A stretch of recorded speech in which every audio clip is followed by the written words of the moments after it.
Dans le vaste océan, il existe l'une des merveilles les plus grandes et les plus anciennes de la planète. C'est une structure si colossale qu'on peut la voir depuis l'espace, s'étendant sur des milliers de kilomètres. Mais le plus étonnant est ceci. Son principal constructeur est un animal minuscule, pas plus grand que votre ongle. Nous parlons des coraux, les véritables ingénieurs des écosystèmes marins. Vous vous demanderez que sont exactement ces coraux et comment une créature si petite parvient-elle à créer quelque chose d'aussi immense? Pendant longtemps, les gens ont cru que les coraux étaient des plantes. Même leur forme, parfois comme des roches ou comme des branches d'arbres, nous fait croire qu'ils font partie du règne végétal. Mais la vérité est autre. Les coraux sont en réalité des animaux. On les connaît sous le nom de polypes de corail. Chaque polype est comme un petit cylindre avec une bouche entourée de tentacules. Ces tentacules lui servent à attraper sa nourriture, qui sont des particules et des organismes très petits qui flottent dans l'eau. Imaginez une petite gelée vivante, ancrée au fond de la mer. C'est ainsi qu'est un polype de corail. Mais comment ces petites gelées passent-elles d'individus solitaires à la construction de villes sous-marines? La clé est que ces polypes ne vivent pas seuls. Ils se regroupent en colonies, comme des voisins qui vivent dans le même bâtiment. Et chaque polype, à sa manière, est un petit constructeur. Leur super pouvoir est de prélever certaines substances de l'eau de mer, comme le calcium et le carbonate. Avec elles, ils fabriquent une sorte de squelette dur. Ce squelette est fait de carbonate de calcium, le même matériau que l'on trouve dans une craie ou dans la coquille d'un œuf. Chaque polype sécrète ce matériau par sa base, créant une petite coupe où il se loge. À mesure que le polype grandit et se reproduit, il dépose de plus en plus de ce matériau. Maintenant, imaginez des millions et des millions de ces polypes, tous dans une colonie, tous sécrétant leur petit squelette. Avec le temps, ces squelettes durs s'accumulent, l'un sur l'autre, génération après génération. Pensez-y comme des briques invisibles que chaque polype place à la base de sa maison. Et ainsi, lentement, avec le travail constant de milliards de ces petits animaux, se forment les structures massives que nous connaissons sous le nom de récifs coralliens. Cela nous amène à la question suivante. Combien de temps faut-il pour construire ces gigantesques structures? La patience est essentielle pour les coraux. La croissance d'un récif est incroyablement lente. Nous parlons de millimètres par an.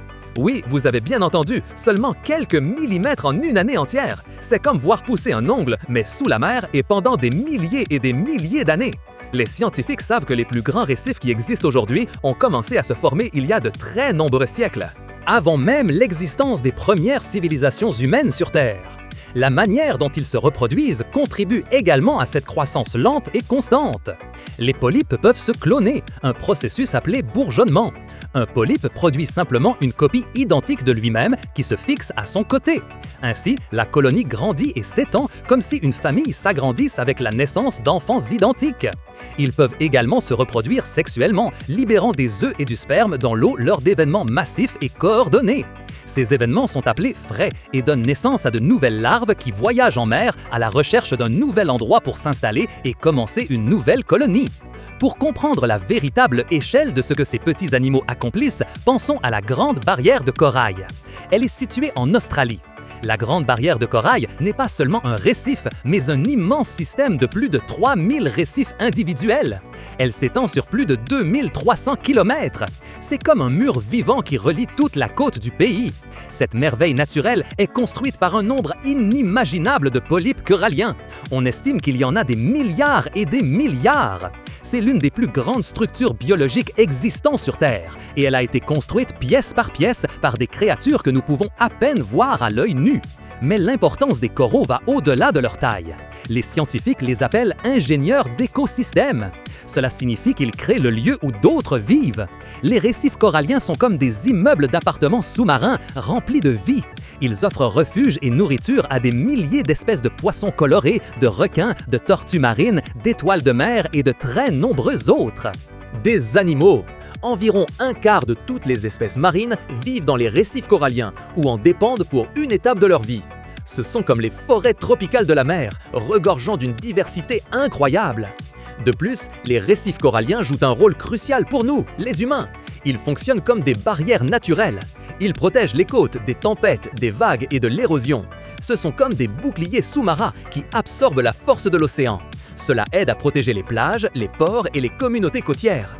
Ils sont également une source très importante de nourriture et de médicaments pour des millions de personnes. Cependant, malgré leur incroyable capacité de construction et leur importance, les coraux sont des animaux très délicats. Ils sont très sensibles au changement de leur environnement. L'augmentation de la température de l'eau de mer, la pollution, la surpêche et les changements d'acidité de l'océan, tous ces facteurs les endommagent gravement. Quand l'eau devient trop chaude, les coraux perdent les algues qui vivent en eux et qui leur donnent couleur et nourriture. Cela les fait blanchir, un phénomène appelé blanchissement. Si le blanchissement est sévère et dure longtemps, les coraux meurent. Les scientifiques du monde entier travaillent sans relâche pour comprendre comment protéger ces précieux écosystèmes. Ainsi, des profondeurs de l'océan émerge une histoire d'émerveillement et de persévérance. C'est l'histoire de créatures minuscules qui, avec le temps et la somme des efforts individuels, sont capables de sculpter les structures biologiques les plus imposantes de notre planète. Un rappel que même les êtres les plus petits peuvent accomplir des exploits gigantesques, mais aussi un avertissement sur la fragilité de ces géants construits par la nature.